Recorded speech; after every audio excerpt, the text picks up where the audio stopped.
देखिए भाई, बोला गया है कि 2 pi minus of this is equal to कितना होगा। तो अगेन साइन इनवर्स में चीज़ें लिखी हुई हैं और 3 टर्म लिखे हुए हैं, तो हम ज़्यादा कंफर्टेबल किस में होता है, टेन इनवर्स में, तो हम इसको टेन इनवर्स में कन्वर्ट कर लेते हैं फटाफट से सभी को। तो 2 पाई माइनस ये हमारे पास कुछ इस तरीके से आ जाएगा।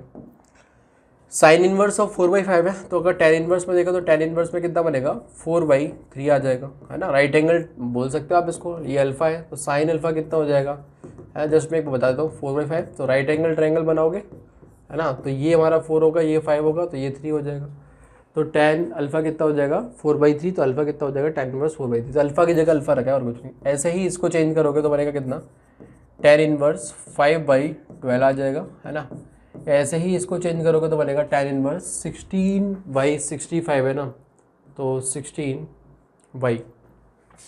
तो हाइपोटेनियस जो है वो हमारा ये बनेगा। उसके स्क्वायर में से परपेंडिकुलर घटाओगे तो देखते जरा कितना आता है बेस।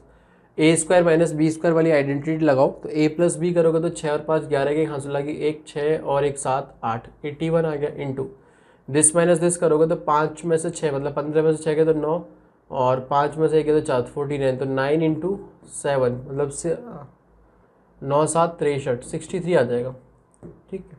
तो यहाँ पे आएगा कितना, 63। क्लियर है। अब tan inverse x plus tan inverse y plus tan inverse z वाला चीज़ है ना, तो हमें वो अगर फॉर्मूले में कंफर्टेबिलिटी नहीं है तो हम एक काम करते हैं कि हम दो दो के पेयर बना के फिर निकाल लेते हैं, ठीक है। Tan inverse x plus tan inverse y का एक बार इसको अरेंज किया, फॉर्मूला हमारे पास होता है ये tan inverse of x plus tan inverse of y. आपको पता होगा कि ये वाला फॉर्मूला हमेशा ऐसे नहीं लिखा जाता कि tan inverse x plus tan inverse of y, मतलब ये वाला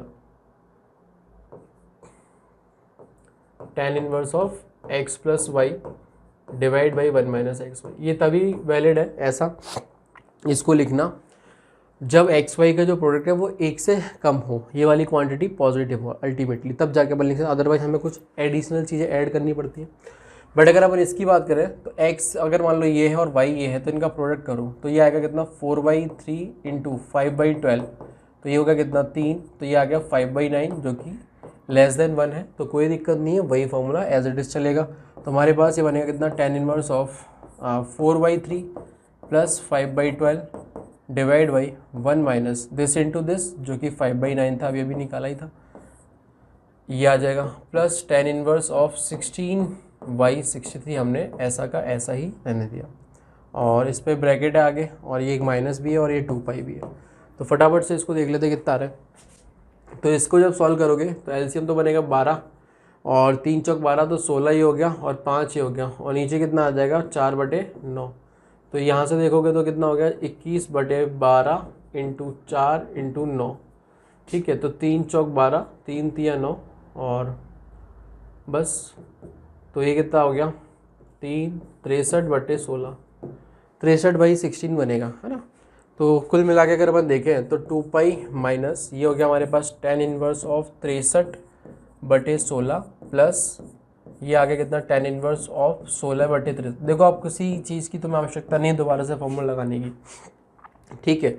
आपने जब से इन दो को सॉल्व किया तो ये वाली जो चीज़ है वो एज इट इज़ ये बन गई। तो ये एक थॉट प्रोसेस भी देती है कि हम डायरेक्टली 3 के फॉर्मूले पे जंप ना करके हम कोई 2 छोटे आर्ग्यूमेंट निकालें और उनको देखें, और फिर हो सकता है कि वो लाइक जो बल्कि सा आर्ग्यूमेंट है उसमें चीज़ें कन्वर्ट होती चली जाए और ये बन जाए वाली बात कि इसको तुम या फिर इसको किसी एक को चेंज कर सकते हो। कॉट में पॉजिटिव क्वांटिटी है तो सीधे सीधे अंदर वाली चीज़ पलट जाएगी, कॉट इनवर्स ऑफ 16/63 हो जाएगा, और ये हमारे पास ऑलरेडी टेन इनवर्स 16/63 पड़ा ही हुआ है ना, और ये माइनस और ये 2 पाई।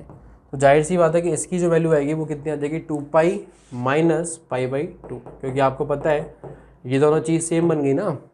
तो tan inverse x plus cot inverse x जो है वो पाई/2 बनता है, तो ये हमारे पास कितना आ जाएगा 3 पाई/2 3 पाई/2 जो आंसर आएगा वो थर्ड ऑप्शन करेक्ट हो जाएगा।